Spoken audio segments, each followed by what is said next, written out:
Our next presenter that, if they would please make their way to the stage, is a dear friend of mine, Mr. Sandy Aldifer.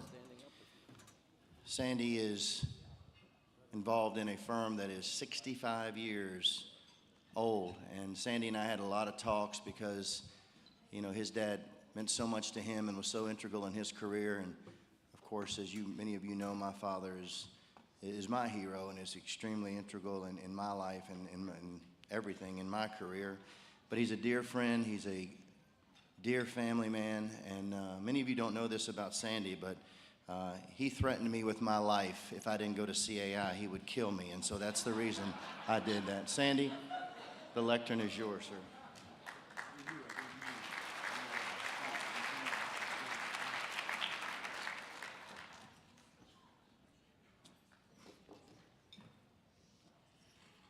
You know, boy, you can't see anyone out here. This is great, speaking to an empty room. I really expected Mr. Schultz to be up here with something really high tech, and he has a 3-ring binder.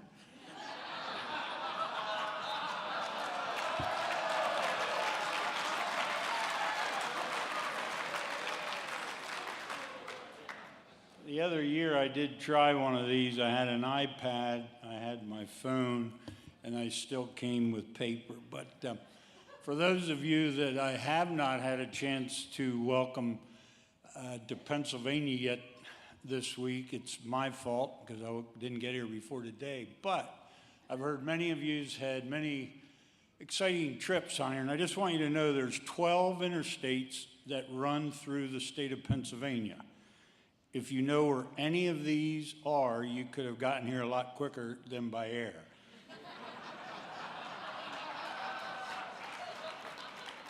I-70, I-76, I-78, I-79, I-80, I-81, 83, 84, 86, I-90, 95, and I-99. There's no TSA checkpoints, and you would have not had to go through New York or New Jersey. So,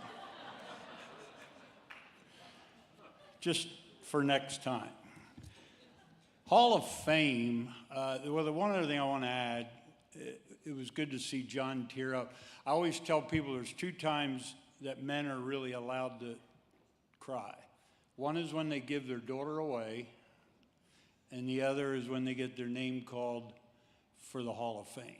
They are 2 acceptables. The other times you're on your own. But what is the Hall of Fame? Okay, what do we see this? We're going to have the Hall of Fame here. There's going to be the Hall of Fame there. So I probably went to Webster's instead of Google. But what is the Hall of Fame? It's a room or a building set aside to honor outstanding individuals in any profession. It also refers to a number of individuals acclaimed as outstanding in a particular profession, field of endeavor. So for the NAA, we do have a Hall of Fame room on the 2nd floor. It's pretty impressive. Give yourself time to be there. And I think I heard some word there might even be some new Hall of Fame on the future. And but tonight we're to honor those individuals who are claimed to be outstanding by their peers in the auction profession. Another word that we've heard over the years with the Hall of Fame, and it's kind of been said maybe derogatory, I guess we could say, is it's just a bunch of good old boys. So I thought, well, let's see what OLE means. So I looked up OLE, O-L-E, and we really have had it wrong all these years. It's from Spanish descent, and it means ole.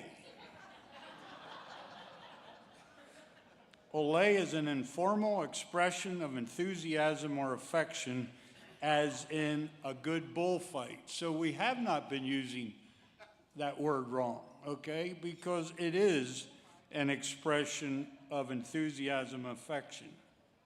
America, as we do real well, has used it as a slang for old. So then is the Hall of Fame just a bunch of old people? Old is an adjective that describes something or someone who has existed for a long time, showing the effects of time or age. I don't think Jack Christie is old. I think he's a good young guy. So the Hall of Fame were always good old boys and were always older than me. So that's what I'm trying to say, is as you get older, remember, and to see the affection of the past presidents, and I've been to other meetings, and when you still see a Terry Dunning, who was past president many, many years ago, still being here and wanting to put his arms around John Schultz and embrace that, you don't see that many other associations. And that's called affection, and that's called relationships. Trying to stay correct when I say good old boys, and I did use one staple because I'd get my pages mixed up. I'm referring to everyone in the room because I know you have to always say these disclaimers, is who's been part of this great profession in the past and who will continue to shape it and make it the greatest profession going forward for many years. If you've been in this profession for what seems like an eternity, there are certain experiences that you will never forget because of the people you met. But so you can remember those dates, we keep cheat sheets in our office. Some people call them diplomas, some of us call them certificate of completion. Of course, there's the three things you never forget. When did you turn 16? The year you graduated from high school, and for many in this room, the year you graduated from college. Now here's some important stuff, and I'm also going to say another disclaimer. It's not going to be the year you got married, because you are going to remember you got married, and when you got married, you married up, and you're also going to remember how many children you have. But the important stuff in the hallway is, what year did you go to auction school? What year did you complete CAI? What year did you get your GPPA? For reasons, the reasons those are the most important dates is because that is where you met the people you're sitting with in this room here. That helped you create the professional you. But more than that, there are persons that you could call anytime, day or night, and we all could share a story about this for both personal needs and professional questions. That can be from children that are away at college that needs to know where they can get a battery, to somebody that's in trouble medically, and we got to get to people. Tonight, you're going to get to decide, especially in this next inductee, is this just a good old boy? Or is he also an old person? Once again, so not as to get into trouble with anyone, I'll use myself as the reference point. I didn't really feel old until I prepared this presentation.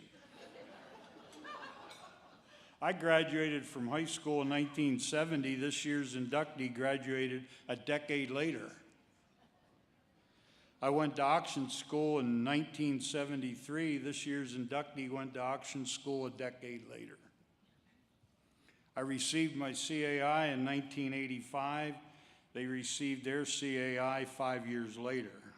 I received my GPPA in 2007. They received their GPPA a few years later.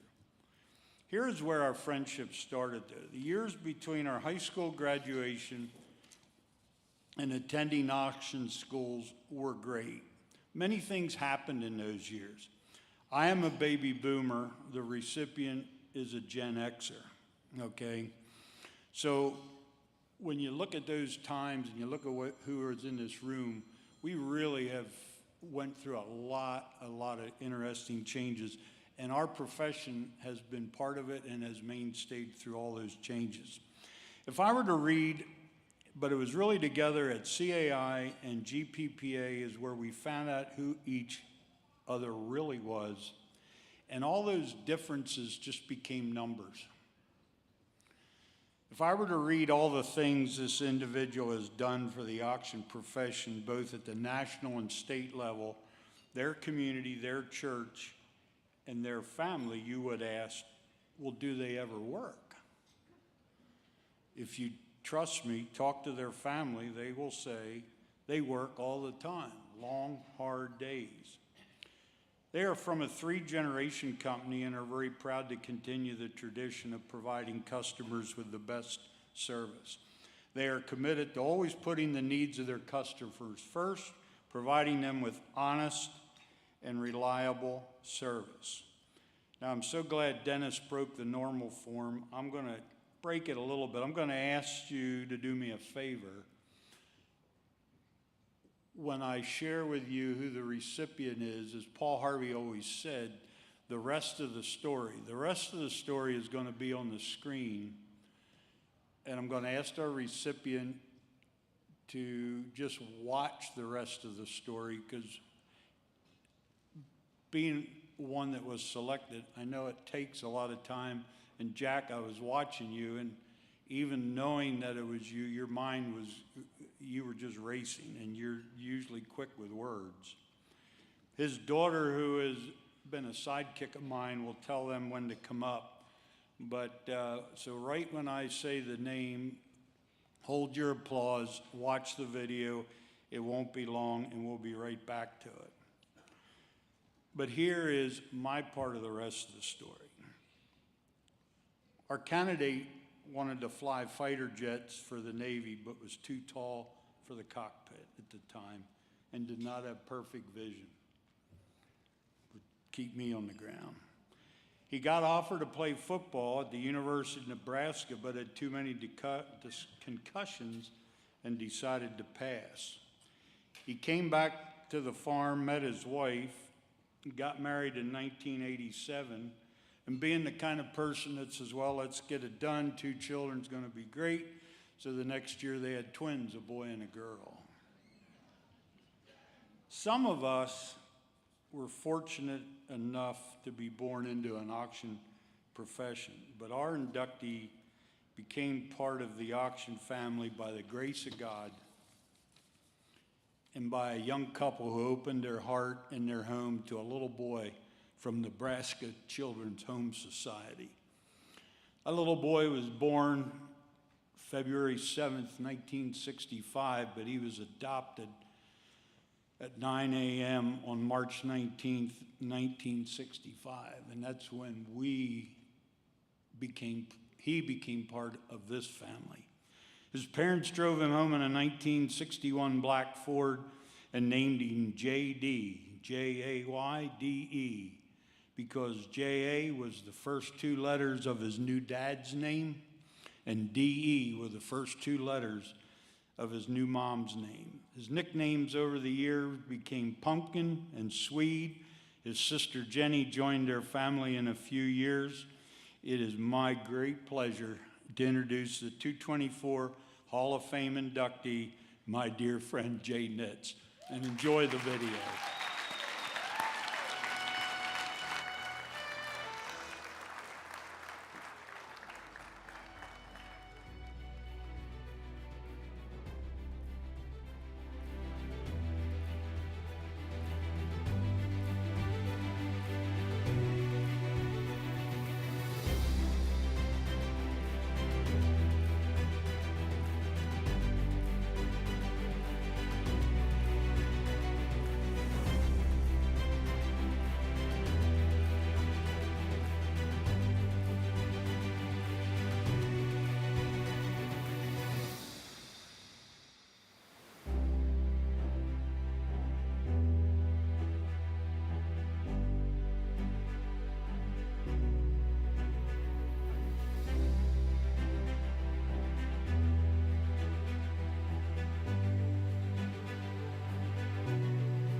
didn't know we had our own star skier, Hutch and Bo Duke.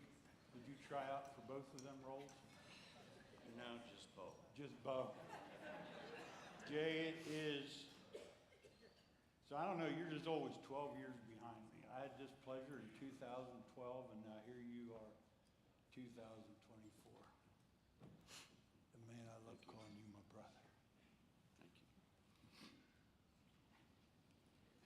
You know you trust someone when you put your daughter on a plane to fly to a NAA convention because she wants to go be with a friend she met there, and this guy picks up your daughter along with his lovely family. You all right? I don't know. I think I'm going to need. Ricky, come over here. Go ahead. Jay Nitz, Yeah. ladies and gentlemen.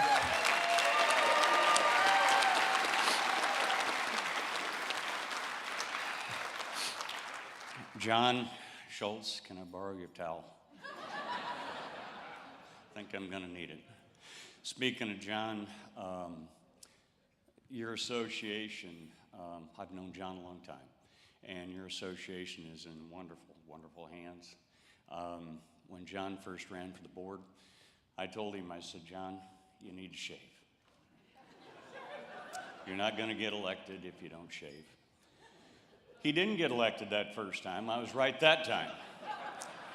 But obviously I was wrong, because he still hasn't shaved. But John, my brother, I love you. I wish you the best of luck in your year. And like I told you this morning, anything you need, I'll help, whatever you need. Scott Mahalik, I want to thank you too.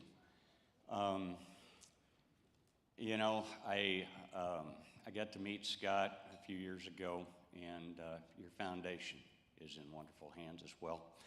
And I know you didn't plan on serving 2 years, but I just hope that the good Lord can help Ruth and in her struggles.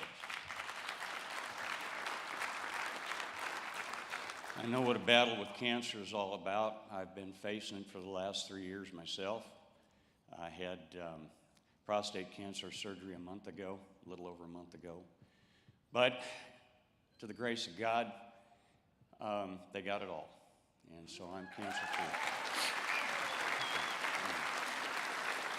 And is there anybody at home answering the phone? Jenny just put it on automatic file. Did she? You Okay. forward it to me. Is it? Well, God, I hope you book some auctions while you're answering the phone for me. Sandy, you and I have gone back a long ways, and for you to be the one to give the speech, I didn't know where you were going at first. I had no idea. You didn't either? Okay, well, anyway, but you know, ladies and gentlemen, the National Auctioneers Association and the National Auctioneers Foundation, all I ever wanted to do was help. And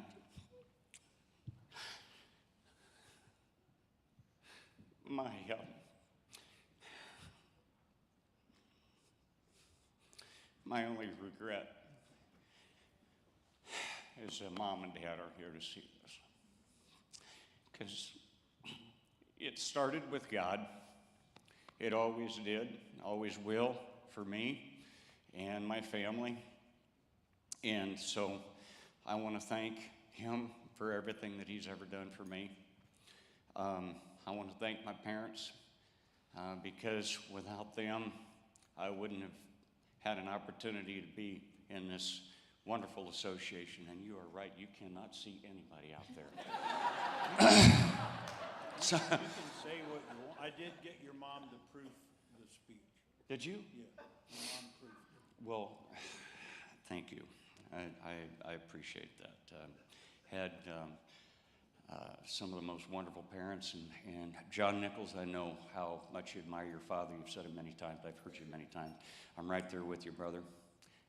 My dad was my best friend. I got to work with him side by side for 35 years. And, you know, when you develop a relationship like that, you just don't have any regrets. Life is going to end for all of us someday. But anyway, I just been blessed. That's the bottom line. And my wonderful family that's up here, my lovely wife, Vicki, if I wouldn't have had her, I almost lost her 10 years ago to a major heart attack. And so we're very grateful that God gave me back my angel. And my daughter, Courtney, and her husband, Jerry, and our 3 grandchildren, Jocelyn, Travis, and Lincoln, my son, Justin, my sister, Jenny, and her husband, Ray, and daughter, Piper, made the trek, and my good friend, Cy Harbottle, who told me that he wasn't coming. But I am so glad that he did, and his 2 boys, Colt and Case. Cy had worked for us for a time, and then he moved back down to Texas, and now he's back up in Nebraska. And so I'm not sure if I'm going to get him to work for me again or not, but anyway, we'll give that a try.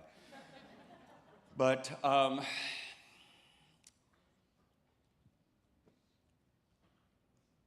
the NAA and the NAF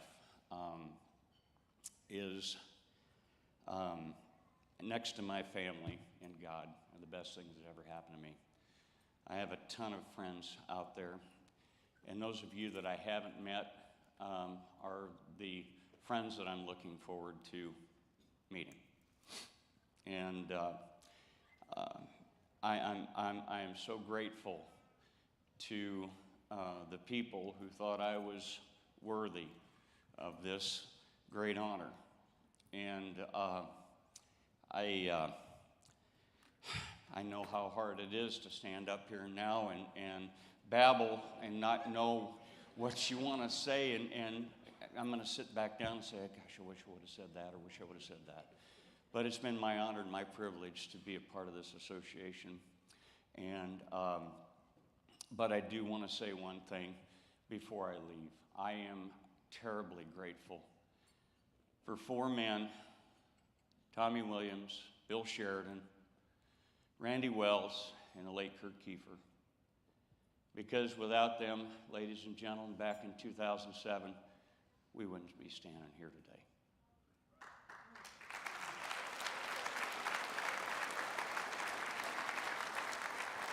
It was my honor and my privilege to be elected to the board of directors in 2007, and we were in dire times, and those guys took it upon themselves to interview 53 people by themselves, took it out of their time and their efforts, and they came up with Hannah's Combest. And I was privileged to have cast a vote to have her be our next CEO. And Hannah's, thank you also, because you made sacrifices that nobody else would have made. They'd have just taken a job and, did what they could. But ladies and gentlemen, I want to tell you that Hannah's Combest, in my opinion, and I've been around quite a long time, is the best CEO that we've ever had. And Aaron, you got some big shoes to fill. But Hannah, I adore you, and I thank you for everything that you did. And anyway, along the way, I've had a lot of things that I just poured my heart and soul into and just wanted to help. But I think my friend Sherm Hofstetter said it best. You always want to try to leave something better than what you found it. And I always tried to do that, but like I said earlier, all I ever wanted to do was help. And thank you from the bottom of my heart for this wonderful honor that you've bestowed upon me and my family. And I'll be eternally grateful. Thank you.